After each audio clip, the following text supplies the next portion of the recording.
കൃഷ്ണായ വാസുദേവായ ഹരയേ പരമാത്മനെ പ്രണതക്ലേശനാശായ ഗോവിന്ദായ നമോ നമഃ. ശ്രീകൃഷ്ണാർപ്പണമസ്തു. സർവത്ര ഗോവിന്ദനാമ സങ്കീർത്തനം. ഗോവിന്ദ ഗോവിന്ദ. ഗുരുവായൂരപ്പ ശരണം. നമ്മൾ രണ്ടാമത്തേൽ 37 കൂടി ചെയ്തു. അപ്പോൾ നമ്മൾ അതിൽ പറഞ്ഞല്ലോ, നമ്മളെ ഇപ്പോൾ അർജുനൻ നമ്മൾ ഒരുപോലെയാണ്. അർജുനൻ്റെ മുമ്പിൽ മഹാഭാരത യുദ്ധമാണ്, നമ്മുടെ മുമ്പിൽ എന്താണ് ഈ നമ്മുടെ യുദ്ധം ഏതാണ്? നമുക്ക് ജീവിതത്തിൽ വരുന്ന ഓരോ പ്രശ്നങ്ങളെയും അഭിമുഖീകരിക്കൽ, അതായത് ഫേസിങ് അവർ പ്രോബ്ലംസ് അല്ലേ, അതാണ് നമ്മളെ ജീവിതത്തിലത്തെ. അപ്പോൾ എന്താ ഭഗവാൻ പറഞ്ഞു വെച്ചാൽ, അതിനെ ധൈര്യപൂർവം എന്താണ് സ്വധർമ്മം വെച്ചാൽ അത് അനുഷ്ഠിച്ചും കൊണ്ട് അതിനെ ധൈര്യമായിട്ട് അതിനെ ഫേസ് ചെയ്ത് അതിന് മുമ്പിലേക്ക് പോവൂ അല്ലേ. എന്നിട്ട് ഭഗവാൻ അർജുനന് പറഞ്ഞു കൊടുക്കുക എന്നുള്ള നിലയ്ക്ക് നമുക്ക് പറഞ്ഞു തരികയാണ്. എന്നിട്ട് അതാണ് പറയണത്, നമ്മൾ സർക്കംസ്റ്റൻസസിന്, പരിതസ്ഥിതികൾക്ക് ഒരു അടിമയാവരുത്, പരിതസ്ഥിതികൾക്ക് നമ്മൾ അധീനരാവരുത്. Do not be a slave to your circumstances. നമ്മൾ ആ സമയത്ത് ധൈര്യമായിട്ട് എന്താണ് ചെയ്യേണ്ടതെന്ന് ആലോചിച്ച്, എന്താണ് എൻ്റെ ധർമ്മം എന്ന് ആലോചിച്ച് അത് ധൈര്യമായിട്ട് ചെയ്ത് ആ പ്രശ്നങ്ങളെ അഭിമുഖീകരിച്ച് അതിനെ പിന്നിട്ട് മുമ്പിലേക്ക് പോകൂ എന്നല്ലേ പറഞ്ഞത്. നമ്മൾക്ക് പറഞ്ഞൊന്നുമില്ല ഭഗവാൻ അല്ലേ. ഇനി 38. സുഖദുഃഖേ സമേ കൃത്വാ ലാഭാലാഭൗ ജയാജയൗ തതോ യുദ്ധായ യുജ്യസ്വ നൈവം പാപമവാപ്സ്യസി.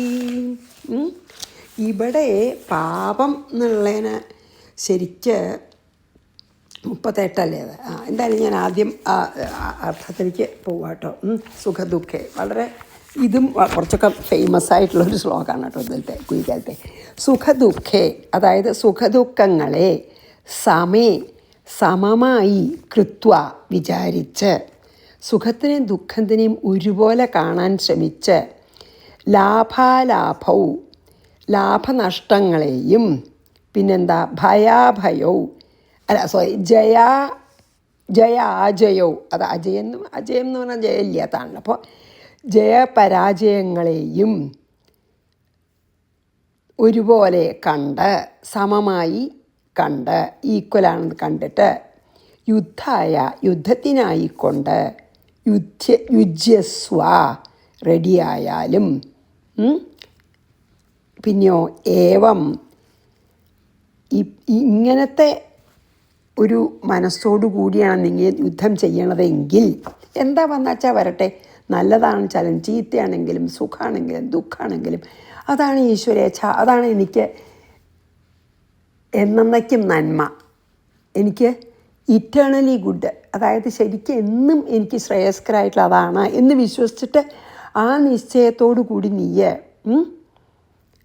പിന്നെ യുദ്ധം ചെയ്താൽ പാപം ന അവാപ്സ്യസി, നീ പാപത്തെ പ്രാപിക്കുകയില്ല. പാപം വെച്ചാൽ ഇവിടെ എന്താ അറിയോ, ശരിക്കും ആ പിന്നെ കർമ്മത്തിൻ്റെ ഫലം, ഫ്രൂട്ട് ഓഫ് ആക്ഷൻ എന്നാണ് നമ്മുടെ പാപത്തിന് അർത്ഥം. അതായത് എന്താ വെച്ചാൽ പാപം എന്ന് വാപ്സിച്ചവന് നിനക്ക് ഈ കർമ്മബന്ധനം ഉണ്ടാവില്ല, ബോണ്ടേജ് ഉണ്ടല്ലോ. അതായത് കർമ്മം ചെയ്ത് ഫലം കിട്ടണം എന്നുള്ള വിചാരത്തോടു കൂടി ചെയ്ത് ഫലം കിട്ടുമ്പോൾ നമ്മൾ എനിക്കത് കിട്ടി പറഞ്ഞ് സന്തോഷിക്കുക, അങ്ങനെ ആയാലേ ഉള്ളൂ കർമ്മബന്ധനം.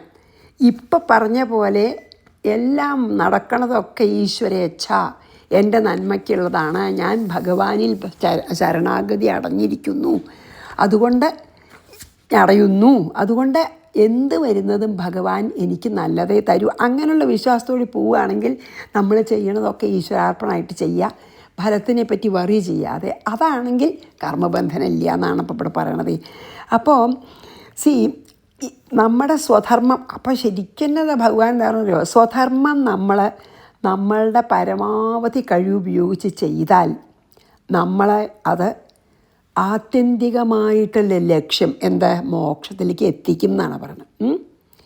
അതായത് മനസ്സിനെ ഈ സമത്വം പഠിപ്പിക്കണം. അതായത് equanimity to face the opposites.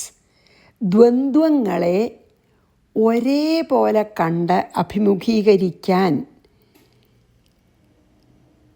മനസ്സിനെ പഠിപ്പിക്കണം. എന്നിട്ട് കർമ്മം ചെയ്താൽ നമ്മുടെ മനസ്സ് പരിശുദ്ധാവും, ജ്ഞാനോദിക്കും. അതന്നെയല്ലേ മോക്ഷവും. അപ്പോൾ മോക്ഷത്തിലേക്ക് നയിക്കാൻ സ്വധർമ്മം അനുഷ്ഠിക്കുന്നത് മാത്രമേ വേണ്ടൂ. എങ്ങനെ?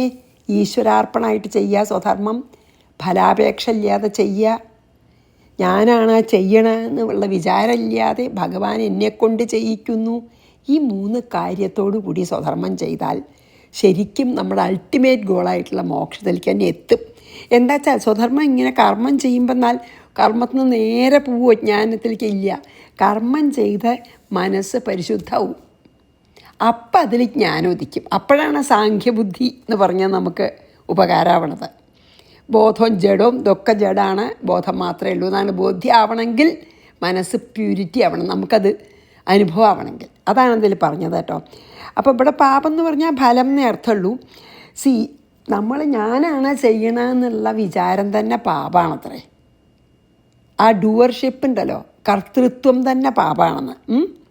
ഞാൻ കർത്തൃത്വം ഭോക്തൃത്വം പാപമാണ്. ശരിക്കും പറയാച്ചാൽ ശരിക്കുള്ള ഞാൻ ഒന്നും ചെയ്യണില്ല. ഈ ഈ ബോഡിയാണല്ലോ ചെയ്യണത്. പക്ഷെ ആ ബോഡി ഞാനാന്ന് വിചാരിക്കുകയാണ് ജീവാത്മാ. അപ്പോൾ സത്യം പറഞ്ഞാൽ ഞാൻ നമ്മൾ പറയണം ഞാൻ വെറും മായയാണ്. നമ്മളെപ്പോഴും ഇപ്പോൾ പറയുന്നുണ്ടല്ലോ ഞാൻ അത് ശരിക്കും മായയാണ്.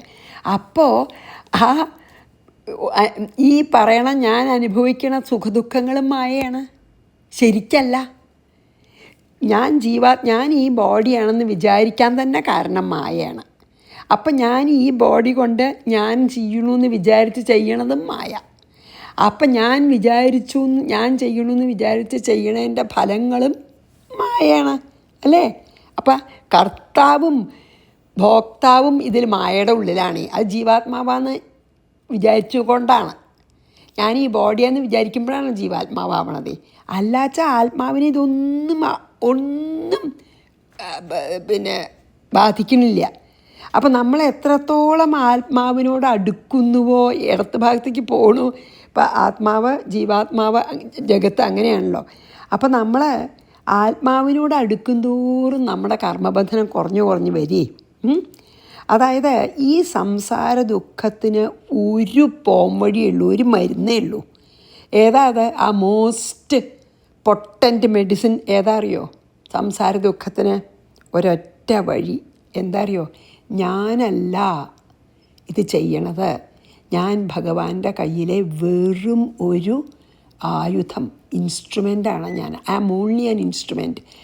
അത് വിചാരിക്കണതാണത്രേ എല്ലാ മഹാത്മാക്കളും പറയുന്നുണ്ട്. ഭഗവാൻ പറഞ്ഞതിനെ വിസ്തരിച്ച് പറയുകയാണ് അവർ. എന്താണ്? I am not the doer എന്ന് വിചാരിക്കണ ആ ഒരു മനസ്സിനെ ഞാൻ ഭഗവാന്റെ കയ്യിലത്തെ വെറും ഒരു ഇൻസ്ട്രുമെൻ്റ്, എന്നെക്കൊണ്ട് ഭഗവാൻ ചെയ്യിക്കണു. ഇലക്ട്രിസിറ്റി കൊടുത്തിട്ട് നമ്മൾ മിക്സി വർക്ക് ചെയ്യിക്കണ പോലെയുള്ളൂ. ഞാൻ മിക്സിയാണ്, ഭഗവാൻ ഇലക്ട്രിസിറ്റിയാണെന്ന് വിചാരിച്ചോളൂ.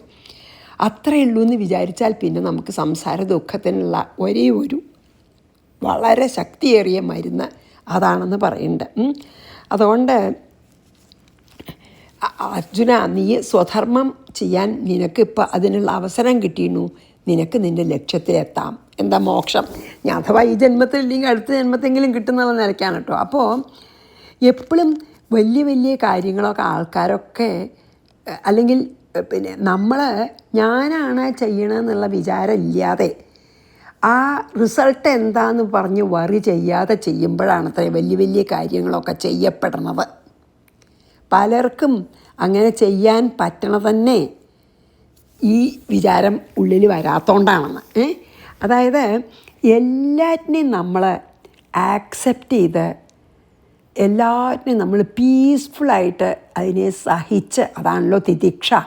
തിതിക്ഷ കൊണ്ടാണ് അത്രേ നമുക്ക് ഏറ്റവും അധികം ആധ്യാത്മികമായിട്ട് ഏറ്റവും പുരോഗമിക്കാനുള്ള ഒരു ആയുധം തിതിക്ഷയാണ്. തിതിക്ഷ പറഞ്ഞാൽ എന്താ? ഓപ്പോസിറ്റ്സിനെ, ദ്വന്ദ്ങ്ങളെയൊക്കെ ഒരുപോലെ അഭിമുഖീകരിക്കുക. ഫേസ് ദ ഓപ്പോസിറ്റ്സ് ഏത്? ഒരുപോലെ, വിത്ത് ഇക്വാനിമിറ്റി. ഫേസ് ദ ഓപ്പോസിറ്റ്സ് വിത്ത് ഇക്വാനിമിറ്റിയാണ് എന്താ? തിതിക്ഷ.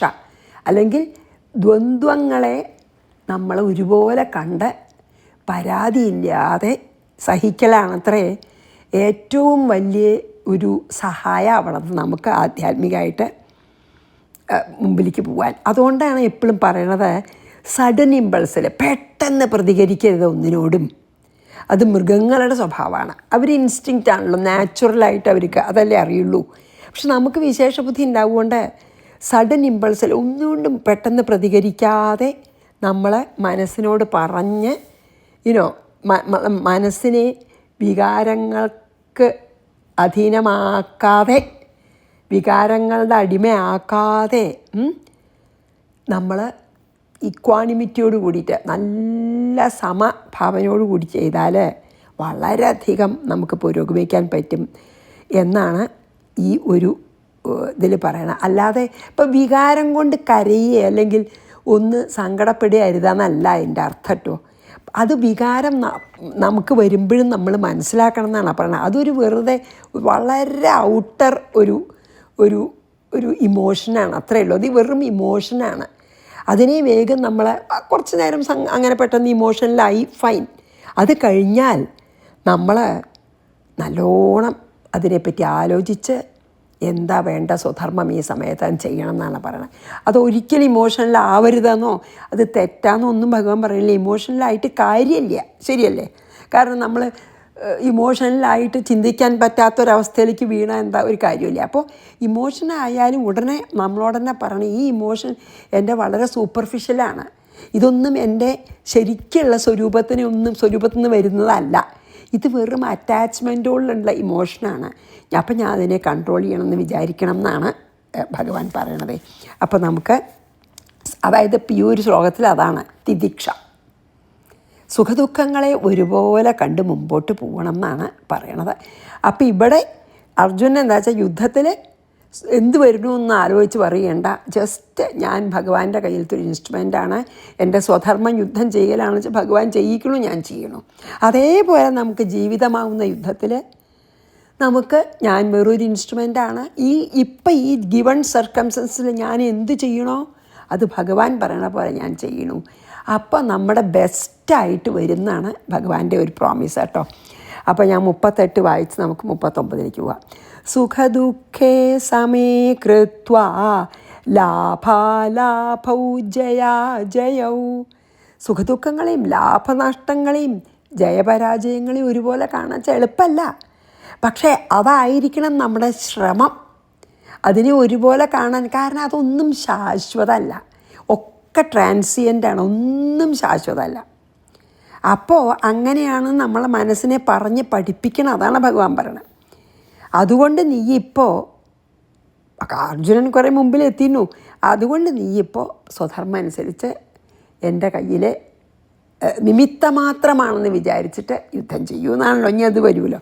ഓക്കെ, ഇനി നമുക്ക് 39. ഏഷാഥേഭിഹിതാ സാഖ്യേ ബുദ്ധിർയോഗേ ത്വിമാം ശൃണു ബുദ്ധ്യായുക്തോ യയാ പാർത്ഥ കർമ്മബന്ധം പ്രഹാസ്യസി. എന്താണ്? ഏഷാ തേഭിഹിത സാഖ്യേ ബുദ്ധിർയോഗേ, അല്ലേ? അതെ, ത്വിമാം ശൃണു, ബുദ്ധിർയോഗേ ത്വിമാം ശൃണു ബുദ്ധ്യാ യുക്തോ യയാ പാർത്ഥ കർമ്മബന്ധം പ്രഹാസ്യതി. അപ്പം നമുക്ക് അർത്ഥം നോക്കാം. ഹേ പാർത്ഥ, അർജുന, തേ മീൻസ് നിനക്ക്, അഭിഹിത ഏഷ സാഖ്യേ, ഇപ്പം നിനക്ക് ഞാൻ സാഖ്യബുദ്ധി സാഖ്യയോഗം പറഞ്ഞു തന്നൂലോ.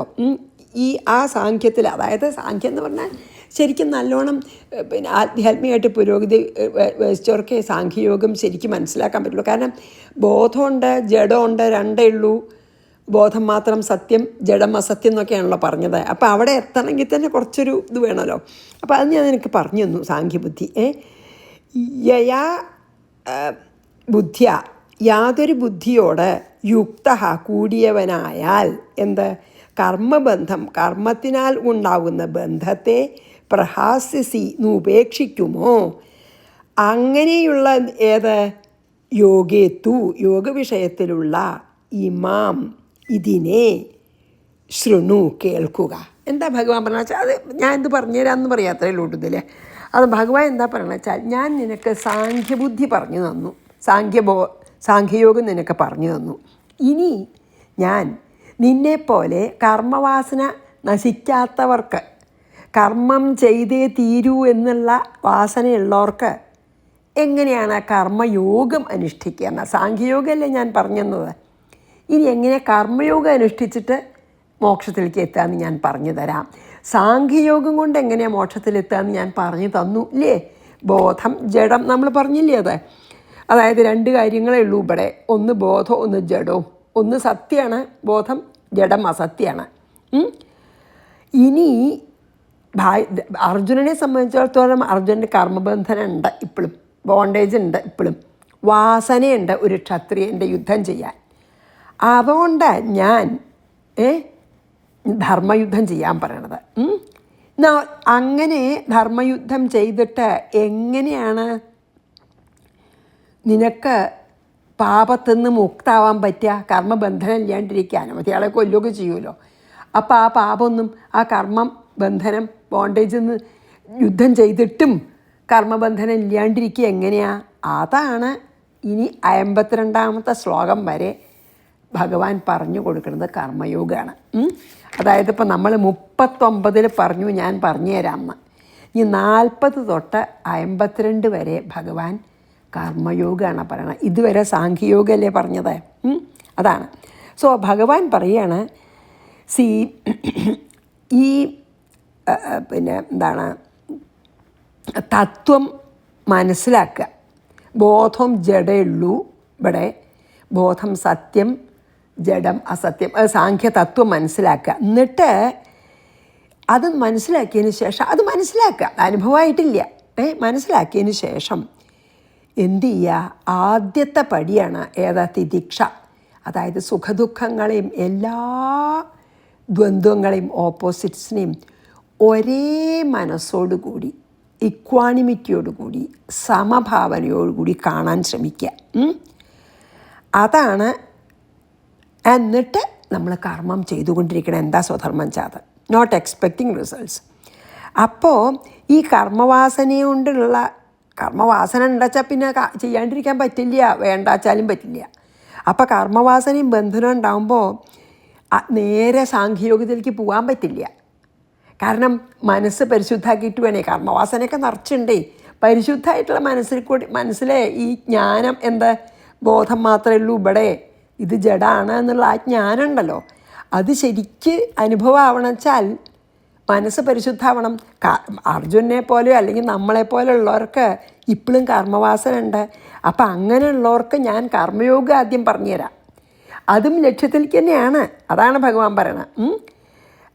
സ്ട്രെയിറ്റായിട്ട് നിനക്കിപ്പോൾ ജ്ഞാനയോഗത്തിലേക്ക്, സാഖ്യയോഗത്തിലേക്ക് പോകാൻ പറ്റില്ല. അപ്പോൾ ആ തത്വം അതാണെന്ന് മനസ്സിലാക്കുക.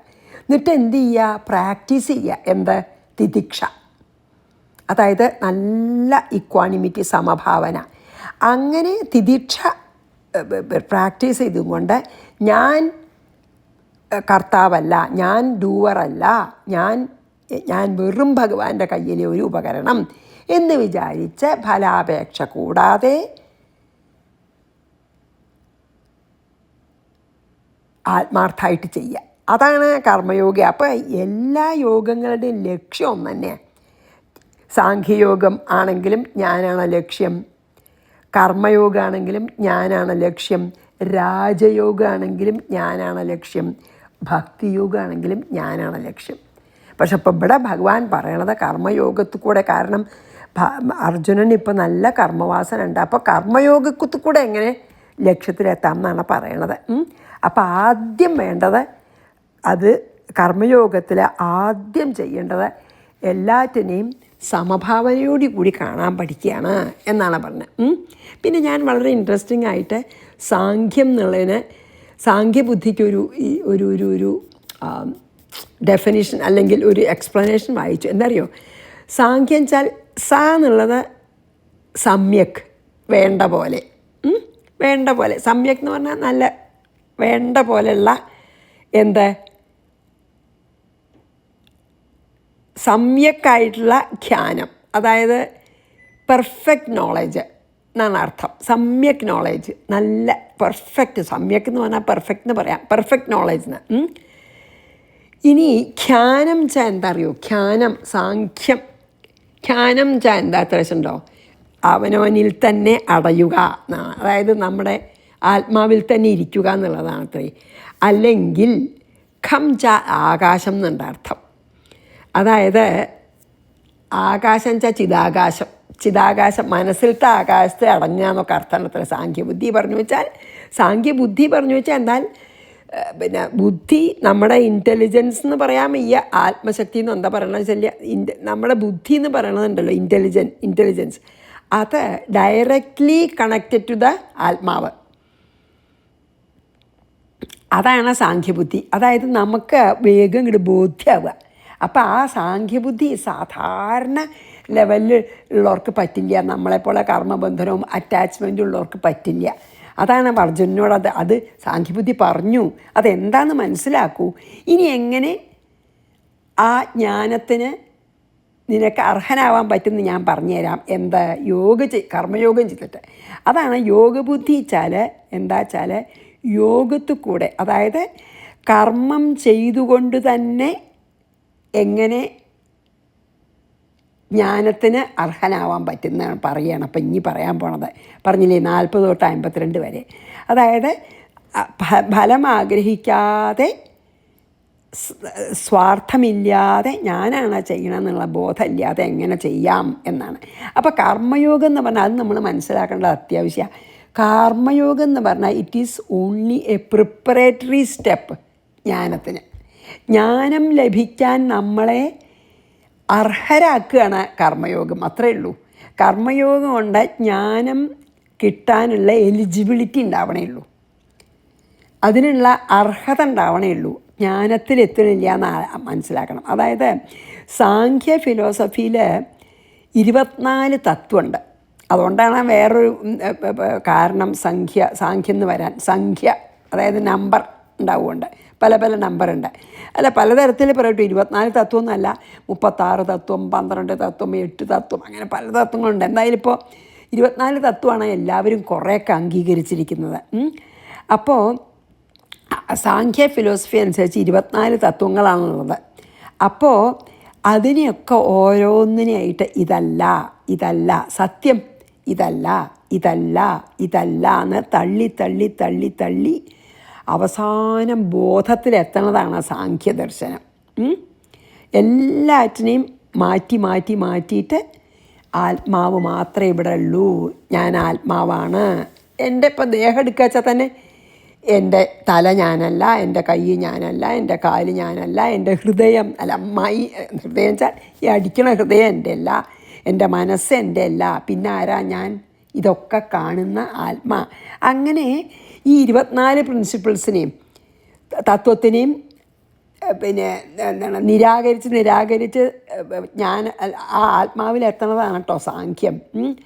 അതായത് സാഖ്യം എന്ന് പറഞ്ഞാൽ ശരിക്കും എന്താ വെച്ചാൽ ആത്മാവാണ് ഞാൻ എന്നുള്ള അറിവ് തന്നെയാണ് കേട്ടോ. ഈ അനവധി സംഖ്യകളുള്ള ഈ എല്ലാ തത്വങ്ങളെയും മാറ്റിയിട്ടേ. സോ അതിൻ്റെ വേറൊരർത്ഥം എന്താ വെച്ചാൽ പ്രകൃതി പുരുഷൻ എന്നുണ്ടല്ലോ സാഖ്യയോഗത്തിൽ. പ്രകൃതിയെ യു സ്റ്റേ എവേ ഫ്രം പ്രകൃതി ആൻഡ് സ്റ്റേ ആസ് പുരുഷ. അതായത് പ്രകൃതിയെ പുരുഷനിൽ നിന്ന് വേറെ, അത് വെറും പുരുഷൻ്റെ ഒരു ശക്തിയാണ്, ആ മായയാണെന്ന് മനസ്സിലാക്കിയിട്ട് പ്രകൃതിയിൽ നിന്നും വിട്ടു നിൽക്കുക. അതാണ് ശരിക്ക് സാഖ്യം. അതുകൊണ്ടാണല്ലോ ഇപ്പം അതായത് പ്രകൃതി ശരിക്ക് മായയാണല്ലോ. അപ്പോൾ അത് ഭഗവാന്റെ ശക്തി അത്രയേ ഉള്ളൂ. അപ്പോൾ അതല്ല ഞാൻ എന്ന് മനസ്സിലാക്കുന്നതാണ് ശരിക്ക് സാഖ്യം. അതുകൊണ്ടാണ് പരമഹംസന്മാർക്ക് ആ പേര് വന്നത്. അതായത് അവർക്ക് ഞാൻ ആ പരമ പുരുഷനാണെന്നുള്ള അറിവുണ്ട്, അല്ലെങ്കിൽ അനുഭവമുണ്ട്.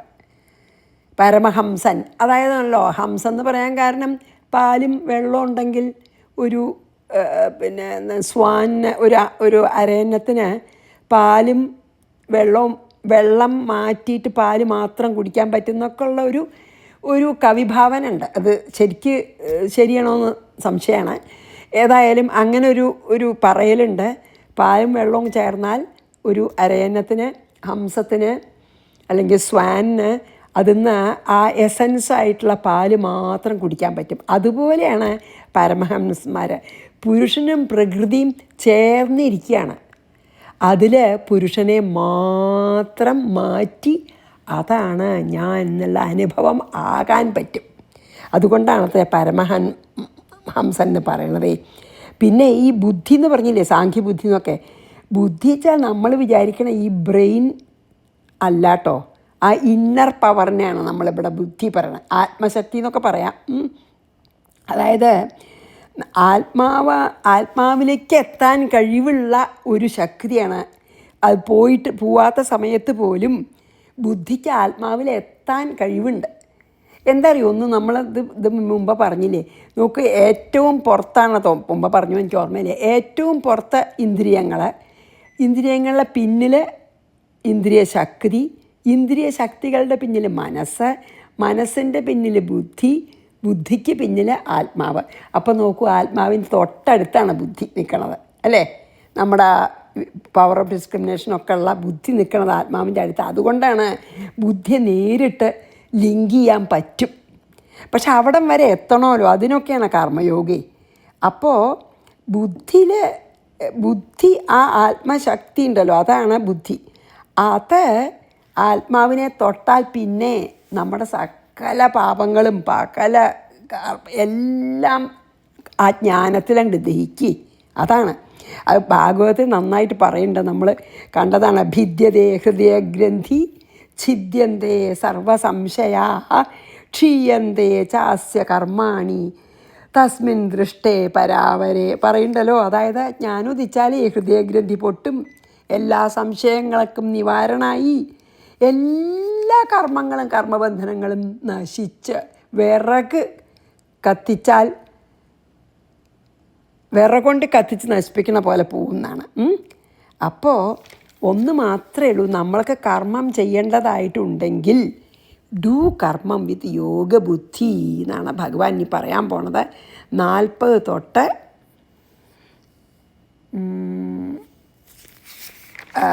എന്താ പറയുക 52 വരെ. അപ്പോൾ നമ്മൾ ഭഗവാൻ ഞാൻ കർമ്മയോഗം പറഞ്ഞു തരാമെന്ന് പറയുകയാണ്. അതിനൊരു ഇൻട്രൊഡക്ഷൻ തന്നെ നമുക്ക് വേണ്ടി വന്നു, അല്ലേ? ഇനി ഞാൻ 40 വായിക്കാം. കാര്യമായിട്ട് പറയാൻ പറ്റുമെന്ന് എനിക്കറിയില്ല കേട്ടോ, നോക്കാം. നേഹാഭിക്രമനാശോസ്തി പ്രത്യവായോ ന വിദ്യത്തെ സ്വൽപമപ്യസ്യ ധർമ്മസ്യ ത്രായതേ മഹതോ ഭയാത്. അപ്പോൾ നമുക്ക് 40ൻ്റെ അർത്ഥം എന്ന് പറയുമെങ്കിലും ചെയ്യാം. പിന്നെ പറ്റിയില്ലെങ്കിൽ അടുത്ത ദിവസമാവാം. എന്താ അറിയോ, അതായത് ഈ ഇവിടെ കർമ്മയോഗത്തിൽ എന്നാണ് അർത്ഥം. കർമ്മയോഗം ഞാൻ പറഞ്ഞുതരാമെന്ന് പറഞ്ഞില്ലേ. അപ്പോൾ പറയുമ്പോൾ ഇപ്പം ഞാൻ പറയാൻ പോകുന്ന ഈശ്വരാർപ്പണമായിട്ട് ഫലാപേക്ഷ കൂടാതെ ചെയ്യുന്ന ഈ കർമ്മയോഗത്തിൽ അഭിക്രമനാശഃ ന അസ്തി, നാശമേ ഇല്ല. നമ്മൾ മുഴുവനെ ആ കർമ്മയോഗത്തിൽ മുമ്പിലേക്ക് പോയില്ലെങ്കിലും നമ്മൾ എവിടെ വെച്ച് നിർത്തേണ്ടി വന്നോ അതിന്ന് അപ്പുറത്തേക്ക് അടുത്ത ജന്മം വേണ്ടിയുള്ളൂ. അതാണ് തുടങ്ങിയതൊന്നും വെറുതെ ആവില്ല എന്ന്. കർമ്മയോഗം നമ്മൾ പ്രാക്ടീസ് ചെയ്യാൻ തുടങ്ങിച്ചോളൂ.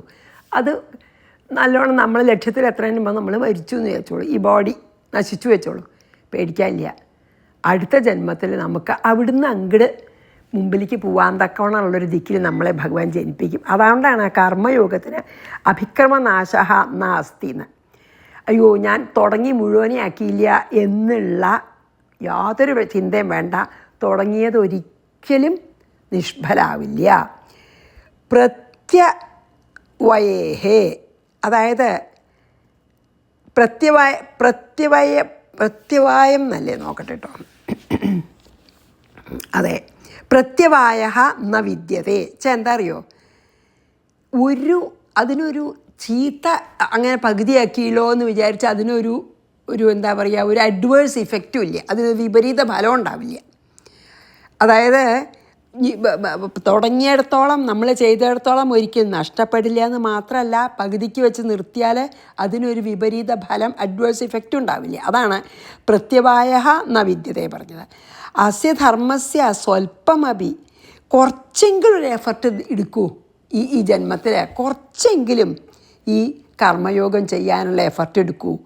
മഹതഃ ഭയാതിത്രായതേ, ഇത് വലിയ വലിയ ഭയത്തു നിന്ന് നിന്നെ രക്ഷിക്കുന്ന എത്ര നല്ലൊരു അഷ്വറൻസാണ് നമുക്ക് ഭഗവാൻ തരണത്.